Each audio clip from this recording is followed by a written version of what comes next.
Love this chapter. Loved it. The last few chapters that Studio Gaga along with Koji Mori have been working on have been great, and especially these last two. The last chapter, 372, focusing on Casca and a lot regarding her character and her state right now in Falconia, showing us what's going on there, and now bringing us back to Guts and his group. I think the artwork was a huge plus in this chapter, and a lot of the imagery that we'll get into, as long as the usage of dialogue, as that was something that I heard frequently expressed many of times, and was sort of something that I sort of took with stride, if you will, where I was like, they're probably getting adjusted to this, and we'll see more dialogue as is appropriate. But for the chapters and the time being, I felt like the visual storytelling was good enough to where not as much dialogue was needed. However, the dialogue used in this chapter was great, and it genuinely felt, how do I want to word this in the most respectful way possible? They're going in the right direction, I'll leave it at that. They're definitely continuing to go in the right direction and improve, and I love it. The chapter starts off with Serpico going to get Isidro, telling him that Shirke is starting a ritual in order to find Casca, and Isidro just seems out of it, having recently lost Isma. Serpico telling him, like, hey, luckily we were strangers to that island, or we would have disappeared as well, so be kind of happy that we didn't. And Serpico seems, rather sarcastic in his response, saying, ha, ain't that swell. So clearly Isidro's a bit out of it, and I sort of like that for his character at this current moment. We then go to the ritual that is commencing with Shirke. Farnese is there, Roderick is there, and so is the rest of the crew, watching and observing what Shirke is about to do as she goes and then tries to track down Casca's location. Again, I like the dialogue here, the interactions between the characters. The pacing of the chapter felt really well, and I always love the imagery whenever Shirke performs her magic. I always think that it looks top-notch, and we see her trying to track down, saying the dragon's path, it stretches without end, and she then sees it all flowing into a single point, finding Casca's location, and then we are immediately shown Guts lying on the floor, defeated. I sort of like the imagery here, and it's very, very small, but seeing sort of the rats scurrying about at this area of the boat where Guts is lying down, I think really just gives the feeling of like almost trapped in a dungeon, if you will.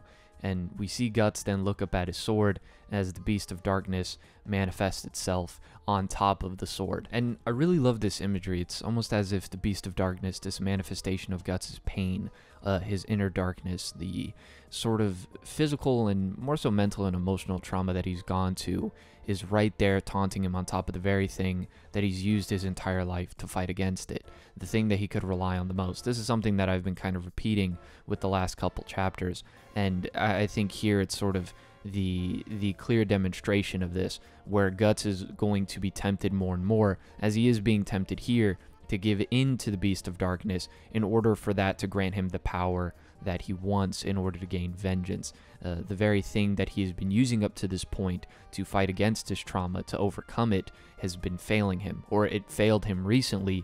Therefore, he has nothing left to do but to give in. And that's sort of what the Beast of Darkness says, saying, you want it, don't you? Power. And we see Guts struggle, pick up the sword, and in a moment he sort of snaps. We see his eyes go white, very similar to the Beast of Darkness.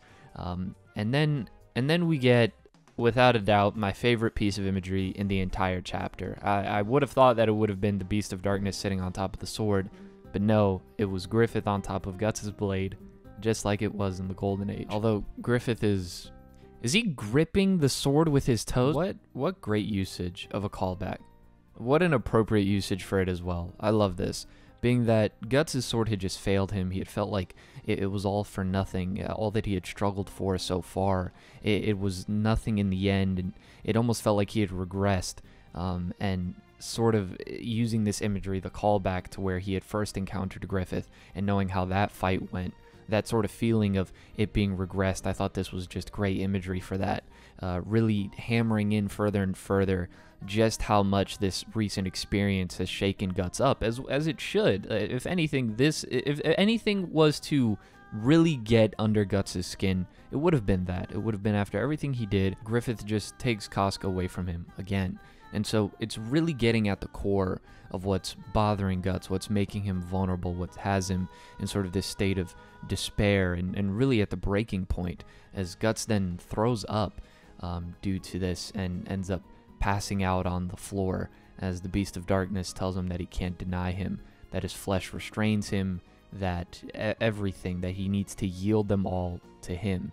And if he does that, well, and if things weren't already stressful enough, the boat is then invaded by Kushans, as then they break into the boat, they open where Guts is, and they find him lying on the floor, with the chapter saying, "Trapped both body and soul, what fate awaits the party." I had been feeling positive about the direction that the story had been taking, but after these last 2 chapters specifically, I've been extremely optimistic, given that it's done an amazing job of portraying sort of what's been going on with Casca internally and everything regarding that in Falconia, with now what's happening with Guts on the boat, and it's doing a great job of really showing the importance of it, the devastating effects that Griffith has had on both of these individuals. Because if this was something, and it was sort of my worry when Guts was getting up and getting angry again, that he would just sort of rise up, but having Griffith then appear in this sort of symbolic way on top of Guts's blade, the thing that has always bothered him, and that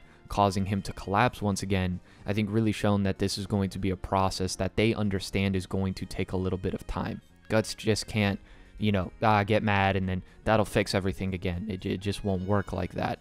And so at this current moment of true despair, of Guts being near the breaking point, they then bring in the Kushans into the story once again by having them invade the boat, which could create this sort of tie to what's happening with Salat and Rickert. And as I said in the last chapter, with Casca now being in Falconia, with Guts' party, with Rickert and Salat, and with Griffith continuing to try to expand, it seems, he's slowly and surely making more and more enemies. So I think we're going to start seeing the ties of how these different enemies of Griffith start coming together and then possibly formulating a plan. Now that Casca's inside of Falconia, and then you have everybody else outside going towards there now to save Casca. Also, given that Shirke's out of the picture, given the ritual she's commencing, and Guts being collapsed on the floor, I think it creates this incredibly stressful situation where the 2 most powerful members of the party are incapacitated as the boat is now being invaded. I think it's going to be really interesting to see what happens next, to see how Guts reacts to the threat of the Kushans. Not saying he's just going to sit there and let them do whatever, but it's going to be interesting to see if, given all of the circumstances, it's just one final little irritant, one final little straw on the camel's back that just causes Guts to absolutely lose it. I was going to say go berserk, but I felt like that would have been terrible. But I absolutely love this, contrasting with what's going on with Casca and everything she has to overcome, now seeing what Guts has to overcome as well again, and with him being passed out on the floor and the Kushans invading the boat, who's to say that he'll be in control of himself when he wakes up? So once again, it sort of reminded me of the recent chapters that Miura had been doing, where it was sort of, it answered a lot of questions, but then it left you on this sort of massive cliffhanger for the next chapter. And Studio Gaga and Koji Mori had been doing a good job of that with the recent chapters, but I felt like this one really sort of nailed that feeling, if you know what I'm talking about. But absolutely love this chapter, but I'd love to know your thoughts down in the comment section below. Also, I do have a Patreon if you're interested in joining the server and supporting the channel. But as always, this has been The Masked Man. Hope everyone has a blessed rest of the day, and peace.